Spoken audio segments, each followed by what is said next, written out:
All right, ready? Go. Okay. A day that will live in infamy. This was the phrase that crossed my mind on a day that started like any other day. I'd gone into work, was sitting with my team, very, very normal day. I had a lot of work, just pretty normal day, working on my computer when I look up and I see a friend of mine on the executive team whose name was Rich. He's with his family, and from my perspective, it looked like his wife was pregnant. I know that his wife and she had had cancer, and it was very difficult for her to kind of overcome that. Because of that, I was super excited and really, really wanted to offer them congratulations upon becoming pregnant. I saw him later in the HR offices. He came in and I said, Rich, your wife is pregnant. I didn't know that. And he kind of looks at me and shakes his head and says, nope. And immediately everyone in the room looks and just my face starts turning beet red. And everything in my mind is just saying, how on earth are you going to get out of this? It made it worse that he was an executive in the company and I had just completely insulted his wife in front of him. I managed to babble through something incoherent like, oh, from the angle that I was sitting, it just looked like your wife was pregnant through the window and just wanted to crawl under my desk and die. He looked at me, shook his head again with a slight smile on his face and says, nope, and just walks away. My team immediately starts laughing at me and saying, what on earth have you done? I learned that day two things. Number one, never, ever, ever assume that a woman is pregnant. And number two, if you do think that a woman is pregnant, come up with a very good way to get out of it. So there's my speech. All right. All right. So I'll start with your feedback. I thought your intro was really good, and like you were so engaging. I wanted to comment back, like while you're telling the story to me, I wanted to be like, no, Jake. So you did a good job at like getting me like really interested in your story and feeling like I'm there. I felt your embarrassment. I would say you can improve on your start was a little repetitive. I think you were just nervous. Once you got in the swing of it though, you were good. Excellent. Thank you. Mm-hmm. Steven? I thought it was really good too. Same as what Jordan said, I think it was very engaging, and I kind of had the same feeling like it was more of a conversation. I felt like I was going to be part of it instead of just listening to it. The only thing I could say is, and I don't even know if it's necessarily a negative, but it felt kind of, I want to say rehearsed, but I mean, that's kind of what we wanted to do. I think like there weren't any pauses. It just sentence, like you were kind of rushing through it, I guess. And I guess for some people that may be good. Some people, maybe that could be a negative. So it depends on how you look at it. Yeah, no, I appreciate that. Yeah, I'll reiterate the strong entrance that you had. That was good. I think you gave enough detail into the story to keep people engaged the whole time. I think for area improvement would kind of be the like conclusion on, don't go straight for pregnancy or complimenting a pregnancy unless you really know. But yeah, great job. Okay, thanks guys. I appreciate it. Yay. All right, I'll go. All right, so I love a good deal, and I pride myself on finding them. I try to save money in every aspect of my life. So a few months ago, I decided I was going to splurge and get a new iPad. My current one is like 8 years old. I can't even download apps because it's so old. But first, I needed to look for a deal.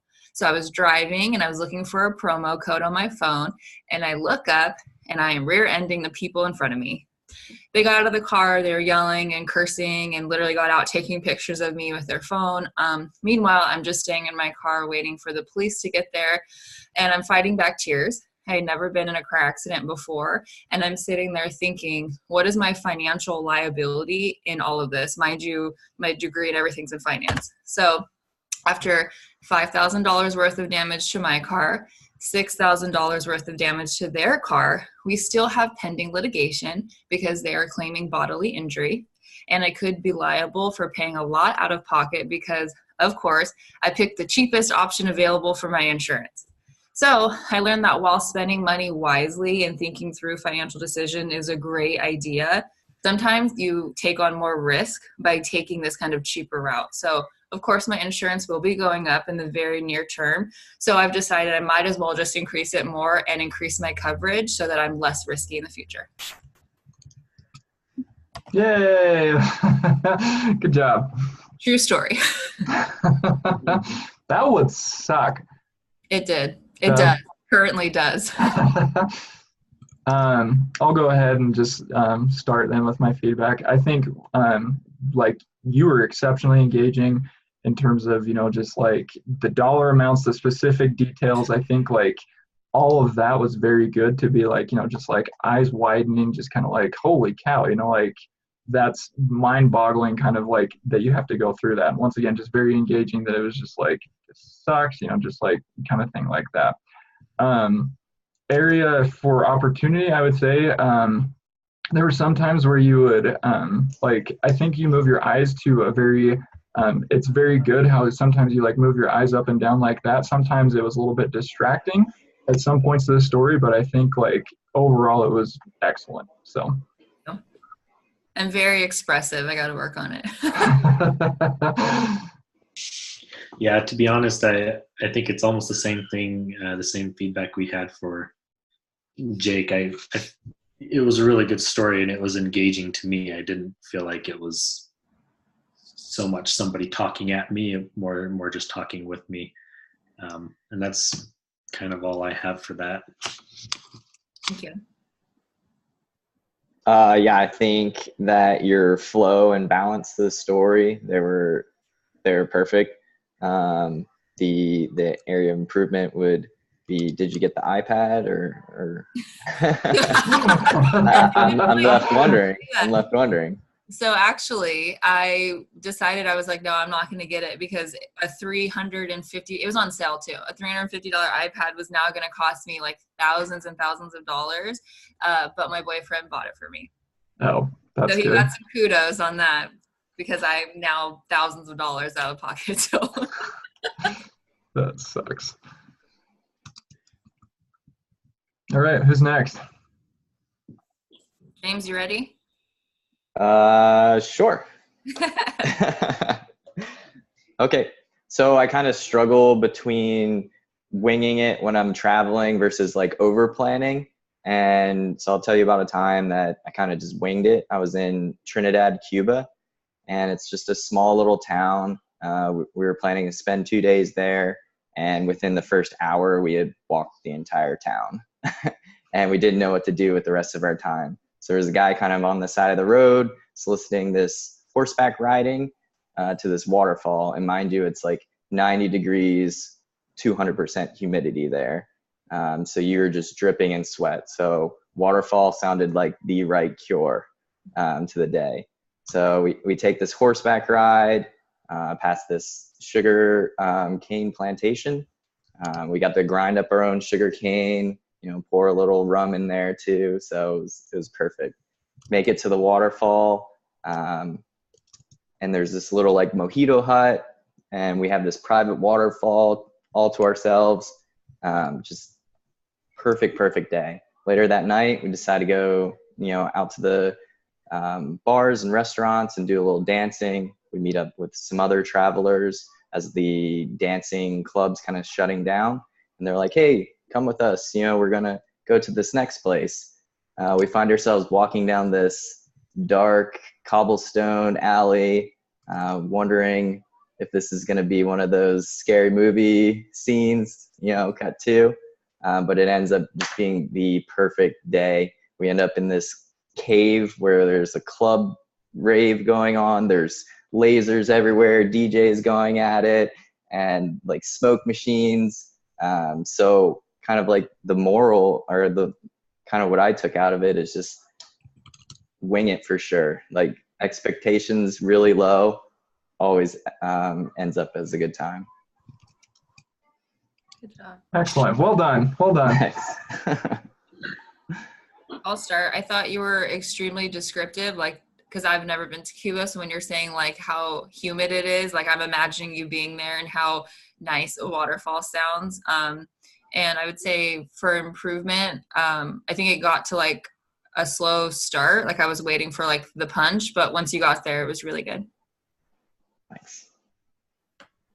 Yeah, I'd kind of be in agreement with Jordan where I think that you did an excellent job of just saying, hey, like it paid off. Kind of like you're almost expecting like this twist at the end where it's just like, yeah, like kind of like what you're saying. You're just like, yeah, like going down this janky cobble streets, like middle of the night kind of thing. Like I really liked how it was just like, no, but it ended up being like this awesome thing. So I liked how you like did that. And I really liked the description that you used.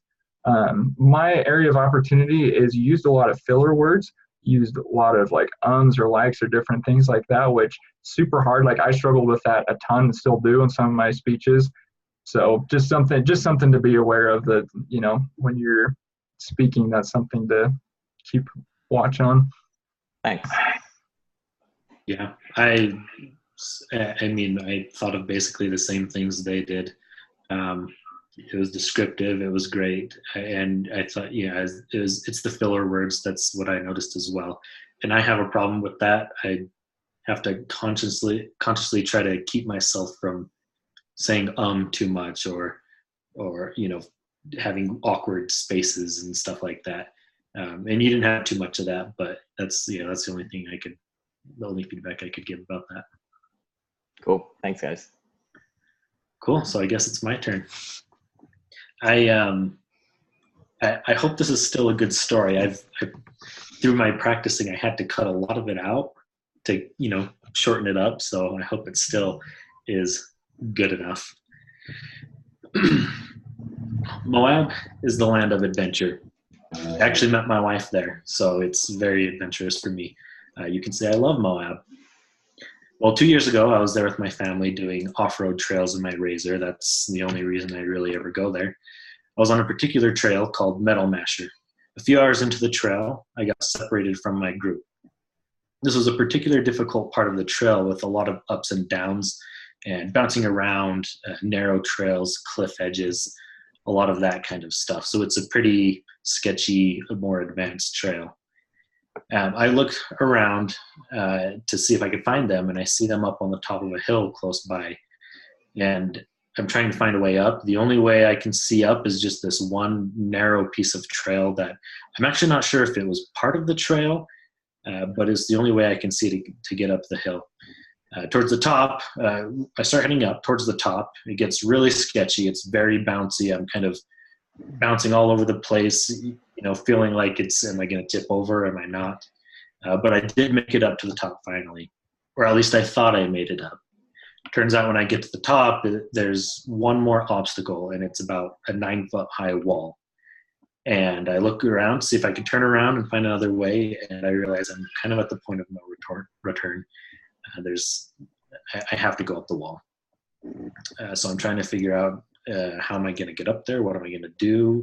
Do I need to get out and see if someone can tow me up there? Luckily, at this point, my father-in-law showed his face at the top of the wall. They had seen me and came to rescue. So I unreeled my winch and handed the hook to him. He went and hooked me up to an anchor about 40 feet back. And I was able to winch myself up and rejoin my group. I want to end with just a small piece of kind of a motivational moment, and you can take it as you will. I just want to say that you can make it over any wall. Very nice. Very nice.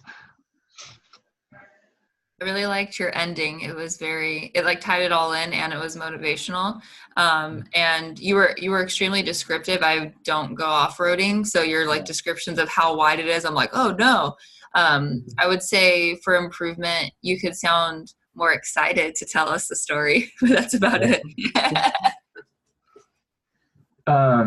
Yeah, so my feedback would be, I think that you did a great job, like Jordan said, tying it all together. I really like the motivational thing that you had at the ending, just kind of like saying you can get over any wall. I really liked what you talked about. Like, you know, like some people would say that I really like Moab, you know, like I would like your intro was also very good in terms of just like, okay, you know, like we're going into Moab kind of thing.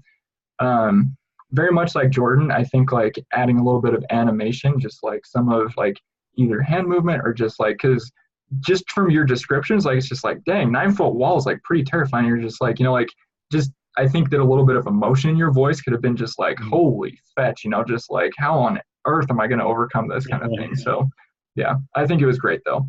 Great. Thank you. Yeah, the wrap up, I think that was your strongest point of your whole story that you told. Kind of, I was searching for, okay, where are we going? And then you made it very clear at the end.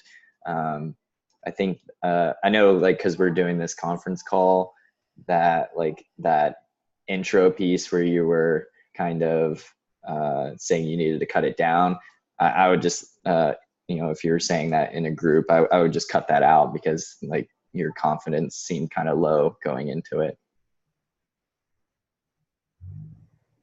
Great. Thank you.